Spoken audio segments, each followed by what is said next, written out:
welcome to the beautiful game, and we're going to take a look at the major leagues around Europe.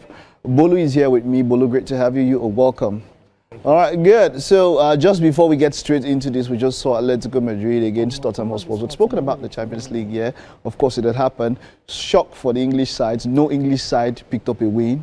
Out of the 6, 4 look very, very likely to go away. We'll get to that because we're going to wrap up with the EPL. But let's start with the Serie A this weekend. Let's take a look at the fixtures and results. Fixtures basically that are going to happen this weekend in the Serie A. Of course, it's going to start a little bit later today. Torino will take on Parma.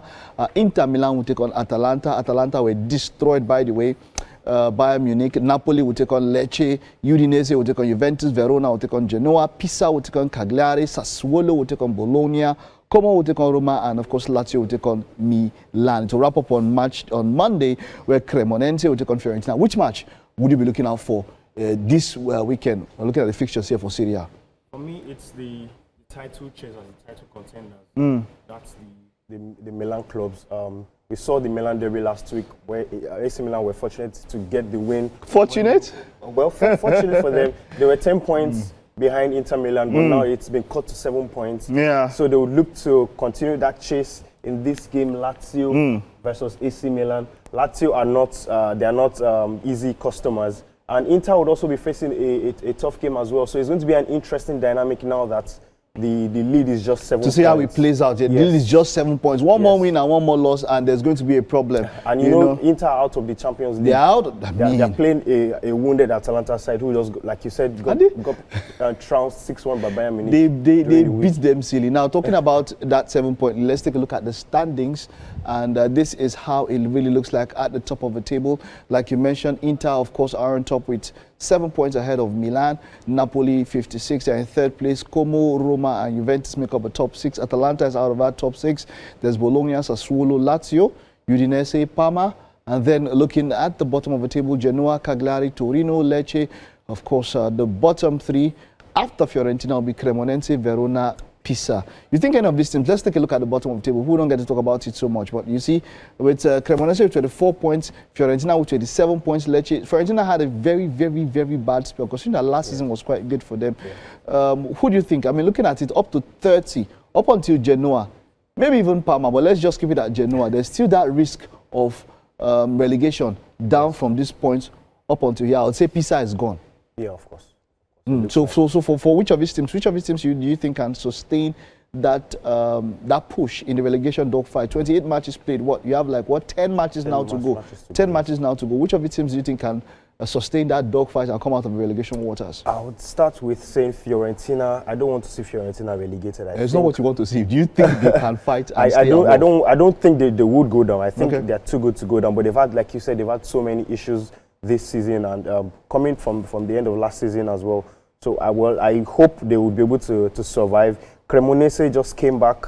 They might be going back down, but you never can tell for Lecce or Torino as well. Those clubs have had, they've been very inconsistent. So it's like, there are about 5 teams in this relegation fight. So it's going to be a very interesting one to observe for the rest of the season. All right, let's move away from there and let's get into La Liga. Talking about La Liga, and of course there's quite a lot that will be happening when it comes to La Liga. We saw let's go with the Champions League first. Now we'll talk about La Liga. Real Madrid defeating Manchester City. What was that match like for you? Was it a shocker? 3-0. Was that a shock for you? Yeah, it was a shock. I mean, they've played each other 5 times back to back, five consecutive seasons now, and both sets of players are very used to each other, and it was a surprise to see Madrid be so dominant in that first half. Federico Valverde, who could have thought? He had never scored a hat-trick in his senior career, and he popped up against Manchester City with a hat-trick as the captain of Real Madrid. What a glorious night for him. All right, let's take a look at the fixtures that will be happening in La Liga this particular weekend as Real Madrid and Barcelona return to club fixtures. Deportivo Alaves will take on Villarreal. Girona will take on Athletic Club. Atletico de Madrid will take on Getafe. Real Oviedo will take on Valencia. It will be Real Madrid taking on Elche. That should be quite an easy one for them. Mallorca will be up against Espanyol. Barcelona will take on Sevilla. Real Betis will take on Celta Vigo. Real Sociedad will be up against Osasuna. And Rayo Vallecano will take on Levante. Which one start? I mean, it's La Liga, so I don't know. This is the league that is It's a glorified Farmers League for me. Very glorified Farmers League. I mean, Barcelona and Real Madrid will tell you that whatever happens is when they play themselves, that's what will decide the title. That's normally what it is. But we also have Atletico Madrid there. Real Madrid should be taking on the Elche. Barcelona will take on Sevilla. I think these are easy wins for them. Yes, but this is going to be an interesting fixture. Why? Because Sevilla won the first leg, if you remember. The first leg at at Sanchez their home ground, P1. Roman Sanchez P1, and now they are going to Camp Nou. They have their Nigerian boys there, and talking about Akko Adams and Chidera Ejike. Exactly. So they'll be going to Barcelona, and Akko Adams has been within the goals recently, so that's one to keep an eye on. I'm sure a lot of Nigerians will be watching that game as well.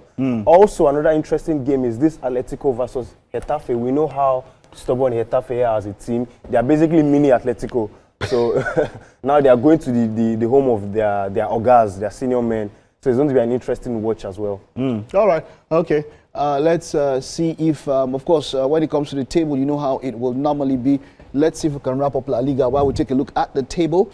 Yeah, let's take a look at the table. Yeah, the standings, exactly as it were. You know, like I said, most of the time, this is a glorified Farmers League. Barcelona are on top. They have 64 points, just 4 points above Real Madrid, Atletico, the Madrid, Villarreal, Real Betis, Celta Vigo. Let's get to the bottom. Top of the table, I've been talking about a lot. Let's, as we did in the other one, let's take a look at the bottom of the table. Mallorca, Levante, and of course, Real Oviedo. The number of points that separate them, let's look at it. Mallorca at 25, and down up to Rayo Vallecano at 31. They are at risk. Who do you think escapes this dogfight?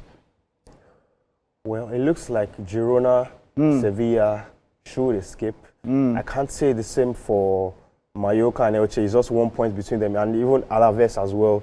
They're very These much. guys are very stubborn. They can be stubborn. Very stubborn. Alaves. I don't think they will go down. But for me, Levante and Real Oviedo will probably go down. Yes. Real Oviedo basically confirmed. All right. Let's head to probably the number one Farmers League in Europe at the moment, and that's talking about the Bundesliga. And when you're talking about the Bundesliga, there is no other thing to talk about than Bayern Munich. Let's take a look at what we have when it comes to fixtures. Harry Kane, he's the man in the news. But this weekend, Borussia Mönchengladbach will be up against St. Pauli. Bayer Leverkusen will take on Bayern Munich. That will be quite interesting. Of course, we are going to have, as it were, Eintracht Frankfurt to take on Heidenheim. Borussia Dortmund will be up against Augsburg. Hoffenheim will take on Wolfsburg. Hamburg will take on Cologne. Yeah, and then on Sunday, we have Werder Bremen up against Mainz. Freiburg will take on Union Berlin. But let's talk about this one because this is basically it, yeah? Bayer Leverkusen, you think they can prove any sort of hindrance to the juggernaut that is Bayern Munich? At this point, Bayern Munich are just cakewalking to another Bundesliga title. They beat Borussia Dortmund. They drew against Borussia Dortmund a few weeks ago in the Classica. So it just looks like they're moonwalking to another title. And the real bone of contention for Bayern Munich this season is the Champions League. If they can win it or if they can go as far as you predicted that they would win it, right? Yes. So in the league, it's basically wrapped up. It's basically wrapped up. Okay, all right. You said it basically wrapped up, and there you have it. Of course, when it comes to points, they're 11 points above Borussia Dortmund, Hoffenheim, Stuttgart, Leipzig, and Bayer Leverkusen take up the top. In the bottom, we have Heidenheim, St. Pauli, and Wolfsburg. Let's use the final time we have to wrap up with the EPL. Let's see what matches that we have this weekend to try and take a look.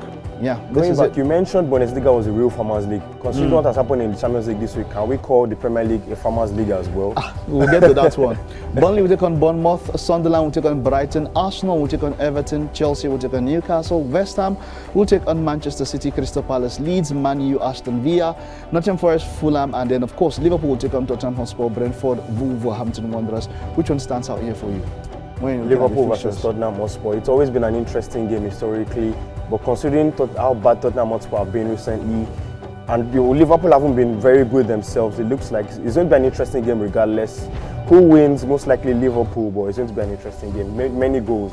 Okay, all right. Let's just wrap up and take a look at the table as it stands at the moment and see the battle that is happening there. Arsenal, of course, are on top. Manchester City, just 7 points, even though they have a game in hand. Man U are in third place, man. Man U are in third place. That's quite interesting. How are they? Man U are in third place. How has that happened? Aston Villa, Chelsea, and Liverpool. Yes. Brentford, Everton, Bournemouth, Fulham. Let's wrap up with the bottom of the table. Who do you think is going to escape? Wolverhampton Wanderers, Burnley, West Ham United. Who do you think is going down? Let's wrap up with that. It's interesting because West Ham have actually impressed recently, but they started the season very poorly. Nottingham Forest also look like they might be in a fight. Tottenham Hotspur are in 3-4 right now, so I think it's between Tottenham Hotspur and Nottingham Forest that goes down. I do think that West Ham survive. West Ham will survive. Yes. So who goes down? Burnley, Wolverhampton Wanderers, and which team? Wanderers and one of Tottenham or Nottingham Forest. Boy, that's strong. Spurs will go down.